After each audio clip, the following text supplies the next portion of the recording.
Hello and welcome. These are horse racing selections for Saturday, the 8th of February. I am Flatcap Callum and I'm hoping you are all very, very well. Alright, it's the third video of the year for me and we are arriving for Saturday racing. And as regular followers will know, it's because we have got the third ever in the history of the 3 and a bit years of the channel, third ever channel meetup at Newbury on Saturday. So I will be there for the racing, for the Betfair hurdle. So yeah, feel free to come. It's not the kind of place you pop down to because you've got to get a ticket and stuff, and you know it's not the cheapest ticket. So, but yeah, I'd imagine anyone who's going has probably already got the ticket. But yes, I shall be there for the duration of the day, aiming to be around and about from about 12:45. 1:15 is the first race, yeah. So yeah, should be good. Apart from the weather looks very unfavourable for spectating an outdoor sport. I would suggest to you 4 or 5 degrees with some light drizzle. Delightful. Yes, I may well be packing an umbrella with me. We will see. All right, but yeah, looking forward to it and hopefully see some of you there. If it's just one of you or two of you, then that's fine. Do you know what? We'll have a grand old time, won't we? I've got to do the review of last weekend, which was the Dublin Racing Festival stuff, and then I'll go through Saturday's stuff. It's 11.75 is the stake. It's 1 Yankee and a few extra singles. I'll just give. I mean, you know, if you're watching me all the time, you know the gig. I'm not here to oversell you anything because you don't have to pay for anything, right? I'm just going to be really honest with you. It is not the greatest Saturday at all, but generally speaking, January February is a bit slim pickings, and you know, off the channel, you know, I'm having a wage on most days, but there's not much, there's not many in actual individual horses my money is going down on. So, yeah, it's slim pickings, and Saturday is no different, and arguably it's for as far as I would see, it's a really weak Saturday actually outside of the Betfair hurdle. It's yeah, I'm you know, there's not much basic. Well, I'll be going racing obviously to Newbury, so I'll be having some interest in you know, just because it's for a bit of funsy bet separate to, you know, my usual stuff. So that's part of the gig. But outside of that, I am not backing any other horses on Saturday that aren't on here unless they're at Newbury. Basically, that's what I'm saying. Usually, there's always other few bits and bobs. Not the case this Saturday. And if I was to headline the Saturday bet with the 4 horses, I've got one at Newbury that I think is a bit dodgy because of likely non-runners, changing the place terms. Good advert. I've got one in the Betfair hurdle that I've put in the bet. The Betfair hurdle is a brilliant race tomorrow to have a bet on, both in terms of value and from mathematically speaking, because it's 18 runners and you've got Betfair, Paddy, and it's not even the Betfair hurdle, it's the William Hill hurdle now. Maybe it's the William Hill hurdle. Anyway, Betfair, Paddy and Sky are 6 places on an 18 runner handicap. So that's a 1 in 3 chance of getting your horse in the first 6. That's cracking. So that's a really good race, but it's really competitive. The good thing is I can see lots of value in some of the prices. So therefore I've got a few extra singles on there, which to be fair, I wouldn't have included had it not been a bit of a channel meetup kind of a day. So I'm trying to make it a little bit more interesting from that point of view, but I'm not, you know, wagering a couple of quid. That's all we're talking about. So there isn't a horse in the race that hits my star system because it's such a competitive race. So mathematically wise, it's decent, and I've got some selections at good prices, but they wouldn't actually overall, because there's a number of horses that you could play in the race. They wouldn't independently hit the star system. So I've got a Newbury dodgy with non-runners. I've got one that doesn't hit the star system in a big race, which is one of a few I could have selected. And then to finish us off on the main bet, I've got 2 at Wolverhampton, which, as most people know who follow the channel, I'm not the biggest fan of. That being said, although statistically I'd always tell you that Wolverhampton's not my favourite track, I did go and have a little look, and a little tidbit that no one else probably knows unless you are an absolute keno for the channel. Last February I put out 11 horses at Wolverhampton, and 2 of them won at double figure prices. So It's not like I can't get horses at Wolverhampton. It does happen, but they're few and far between. So yeah, a dodgy non-runnery one, a one that doesn't hit the star system, and two at Wolverhampton. There's your main bet. There we go. That's the big sell, and then we'll have a couple of extra singles on the Betfair hurdle. So total is 11.75. That's what we've got. Right, let me just do a quick review of last weekend, because we had a good weekend, which was very good. It was very nice. Nice to have a nice weekend. So, what did we have? Last weekend, this is last Saturday's bet. Ran with credit, outran the odds, but not close enough. Didn't even look interested. That ran nicely, but only for fourth, and that was placed. So therefore, we got nothing back off the main Saturday bet. So it wasn't a great start for the weekend. Of the combo bet, ran a really nice race from the front and was second. So we had one horse place, that one wasn't. Then we had a non-runner, and then that one ran an absolute poor one. I think they're saving that for another day for something. So we got a couple of quid back there, and I have to say, if those of you were paying attention last week, when I actually totted it up, I didn't originally include the £2.10 return for that one. I subsequently added it on later.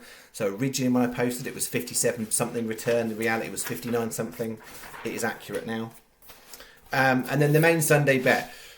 The first leg was the letdown. It was the shorty one. How many times is the short one that lets you down? The short one was a letdown. Rianne ran a really nice race, backed into 11-1. Mint Gold was fourth, which only counted for Sky, and it was a drifter to 20-1. Irish Panther went off, I think it was about 10s or 11s. There was a rule 4 on that one, and Switch from Diesel went off about 18s, I think it was. So the three bigger price ones all went in by about half odds, even if you account for rule 4s. So for the channel return, we got 3 places, including the additional double, which was a nice helpful added on there. If you use Sky, you would have got less good prices, but you would have got 4 places off there. So it was a nice return, 24 on, 59 something back. It was a profit of 29. If you account for the video previously, where we lost a couple of quid, overall we're up about £27 for 2 videos. And that might not seem a lot. It's because I don't artificially inflate the figures by like ridiculous sums of money that I wouldn't want to encourage anybody to actually do, because this should be fun for most of you watching here. I'm not trying to offer you a professional service. So that's why we do it in, pence for singles and pence for Yankees or whatever. But ROI off 2 videos, 77% or 77.7%. So you can't argue with that. Right. So let's get on to this the dodgy Saturday bet that I've really sold well. Okay, here's what I'm putting up. So 225. It's the Denman Chase, and it's 8 runners at the time of making this video. I'd be really surprised if we get 8 runners. I think it's most likely to be 6, if I'm honest. The ground at Newbury is currently, I think they're saying it's good to soft in places. I've built my own staking and betting and stuff for Newbury for it being soft on Saturday, because there's drizzle all through the night, and actually the rain is now creeping on. It was going to be early in the morning, and now it's creeping for the afternoon. So I think when the drizzle gets in the ground, I think soft is where I've put it. So I have avoided horses where I think there is a strong good ground preference. And so what do I think about the Newbury race? So Brave Man's Game is the favourite. It's the best horse in the race if it runs to form. That's the if. So if you like a win bet, it would be the most sensible choice to back to win, because it's got the best form in the book. It's run to the highest rating of all the horses. You've got Jello in there, which I'm not 100% convinced wants to go for 3 miles. So that would why I would not want to be getting involved in that horse for this race. Hitman has run second the last 2 times in the race, and that's I think the only time it's run to 3 miles. Normally they keep it a little bit below. So it's an interesting option. If in theory it's the second best one, Hitman, I would say, and it's, although it prefers good ground. Last year on the same race, it was 2 years ago, I think in this race it ran on heavy ground. So it's got a little bit in there, but it's 4-1. And then when you start working through the others, You've got Garlaw that I think will get pulled out because the ground's going to be too soft for it. You've got Fugitive that I think will get pulled out because it's favourite for another race at Warwick as a handicap race. Eldorado Allen I couldn't have. I think it's definitely past its best. I mean, I'm saying that I'm about to put up a 13-year-old horse, aren't I? Come on. Have I covered the field? I probably missed one out there. Garnor, Jenny, Fugitive, Eldorado. I think I've missed one, but probably the winner. But yeah, Sam Brown. So if you look at bare form and go, well, it ran twice. It's run the last 2 times this race, and against Hitman. Hitman's come second. This horse came fourth and pulled up. I think it might get its ground. I think it wants the middly kind of ground, Sam Brown. And I know it's 13, but it's a grand old servant that runs surprisingly consistent. I mean, borderline that Newbury race. Like, I think barring like a couple of horses you could take out, it's almost a veterans race, like for some of them. But yeah, 12-1, I think is each way value. I know if all you look at and you go, it was 4th last year and pulled up the year before, how could it possibly improve on that? But I think if you look at what it's up against and the fact it's retaining its ability even at 13, I think it's a reasonable enough bet for each way. The challenge that you've got in the race, if you follow through, like I'm saying, you get a couple of non-runners, then what I'm saying is I think it's 3rd best and you're only going to get paid out in 2 places. That being said, there absolutely is a chance that Brave Man's Game doesn't turn up to the party because it hasn't always done that. And likewise, Hitman is not like a horse that always runs true to form. So I would prefer it if there was 8 runners, and that's how I've based it. And it comes out 1 star, 8 runners. If it went down to 6 runners, it wouldn't actually be a starred horse. I don't think it's a terrible bet. So Sam Brown is in there. Then 3:35. I'm going to come back to the William Hill hurdle, whatever we're talking about now. But Willie the Builder is the one in the main bet. Willie the Builder, the Skelton horse, 40-1. Then we're going 5:15 Wolves. A couple of veterans here. One Night Stand, 10-1. It ran decent enough race last time. I mean, it's trained by Scott Dixon. Those horses never really run like consistently, but the Wolverhampton 5 furlong does seem to suit the horse, and it clearly is in form in the sense of how it ran last time. So I think from when I look through from the odds point of view, 10-1 was good. I think it would absolutely should be more actually about 6s. And then 8:15 Wolves, Percy Willis, 12-1, 14 in places, but the fair price I think is 12s because there is 3 major bookies paying 14. But you couldn't get all the other prices with if I put that up, so it wouldn't be fair. So 12-1, Percy Willis. If you actually look through last time, I think they tried it over Southwell a couple of furlongs more. It wasn't so keen. I think 1.5 miles at Wolverhampton's optimum conditions. And so yeah, I think it's a decent bet at 12s, even though it's Wolverhampton. So 25p each way Yankee on the 4. And then the 3 that aren't in the William Hill hurdle, so Sam Brown, One Night Stand, Percy Willis, will put 75p win singles. They're not big enough prices for me to go each way, and currently in terms of how I do it. So, you know, I make all sorts of calculations and I keep updating. And at the moment, those prices in the place terms available in those races, they're not viable bets for me to do each way in terms of the potential ROI that I would look at. Anyway, too much technical talk. 7.75. Sky are best because you can get 6 there and 4 there. Paddy and Betfair, you can get 6. So the best bookie for this bet is, if you want the prices, is Paddy. The places, it's Sky. But I would say, although I've put that down as Sky because you've got the extra place there, which could come in handy on there. The difference between that being 40 on Paddy and Betfair and 28s on Sky is quite significant. 1 place in an 18-run of a race, 12-point difference on the bet. I'd rather have 5 places 40-1 than 6 places 28-1.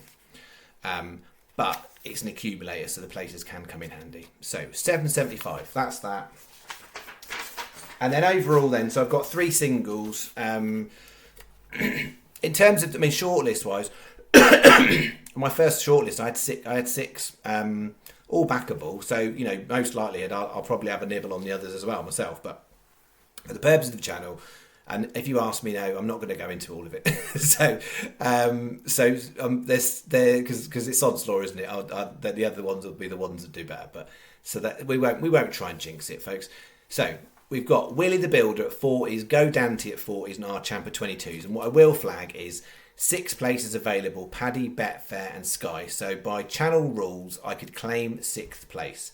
I am not going to, but at the time of making this bet, Sky are only 28s on these two, and I would rather have the 40s at 5 places, and I don't think it would be fair to take 6 places 40s when you can only get that on 2 bookies. So by my rules, 5 places is all I'm claiming. So if we get a 6th place, it won't count for the channel. It might count for you if you've used one of those bookies. That's why I'm saying Paddy and Betfair are best, because they've got loads. So why are these 3 in this order my best ones? Willie the Builder, really interesting. It's the only Skelton horse in the race. And I know people will look and go, oh, Keelan Woods is riding it. And what if it was really had a chance? Would it not be Harry? Harry's at Warwick. So when Warwick's on it's a Saturday meeting, Harry's normally at Warwick because the stable is close to Warwick Racecourse. They churn out lots of horses at Warwick. They tend to be lots of smaller fields and short prices. So Harry's got a lot of chances of winning races there. This is a horse in an 18-runner handicap that ran last time poorly in the sense it pulled up. So it's not got obvious claims for some folk. And some people always have the bias and go, last time, how did it do? It pulled up. I wouldn't touch that horse. You've got to look into the circumstance. It kind of got a bit knocked into. It was hampered by a faller. And the description, if you read the description afterwards, it was that the horse never was going afterwards, and they've left it, and it's now had nearly 2 months, I think, sort of off. So whether it had a knock or anything, it's recovered. I'm not sure, but they've left it as is. I read the form of the horse that it was a couple of years ago. It was progressing nicely, and then something went a little bit wrong with it in the spring. And then they got it back on track this autumn. And then this last race, is when it sort of came a cropper. I got a little niggle that you could interpret the form that says, is it a horse that basically is optimum in the autumn and the early winter before the turn of the year, and it just doesn't like the spring? But there's not enough evidence because we've only really got one proper season of spring whilst it's been with the Skeltons. What I do absolutely think, if you look through the horse's form, is it's definitely got potential to keep progressing. If you look at where it's finished and some of the horses around it and what they've gone on to do, it definitely looks to me like they have left it fresh enough to target it for a decent enough race. And I think it's interesting that Skelton's only put 1 in. He's never won the race. He had 3 in it last year and they came something like 3rd, 6th and 7th. So the fact he's only gone 1 dart when he's got a lot of darts he could have thrown at the race, and it's such big prize money, so it really helps the Trainers' Championships. I think that's interesting. And if you think back to January 2024, one of our big winners last year was JJ Riley in Lanzarote. Just to be clear, I'm not like one of these people that like the last time we won was. It's an illustrative point because on that day was the Lanzarote Hurdle, which takes place at Kempton, and there was also a decent meeting at Warwick. Harry Skelton went to Warwick to ride some winners. He had 2 winners and 2 places on that day. So Tristan Durrell was riding JJ Riley, and who went and won the Lanzarote Hurdle. The previous year, Bridget Andrews won the Lanzarote Hurdle on, was it West Balboa? Maybe I think that might be right. Balboa, West Balboa, something like that. So although Skelton's not won the this hurdle race, which is the most valuable, he has won the last 2 runs of the Lanzarote because the one this year got canned because of the weather. So I think there's some interesting things around how much this horse might be plotted a little bit, and I think the current handicap mark has got legs. There's a long hold ramble on about that horse. It may well just not be very good at this time of year and not have got over what happened last time, but that's my number 1 horse because I think the odds are massive compared to its chances of running well. We're then going to go down to your second choice, 40-1. So we're literally on the 2 rank outsiders.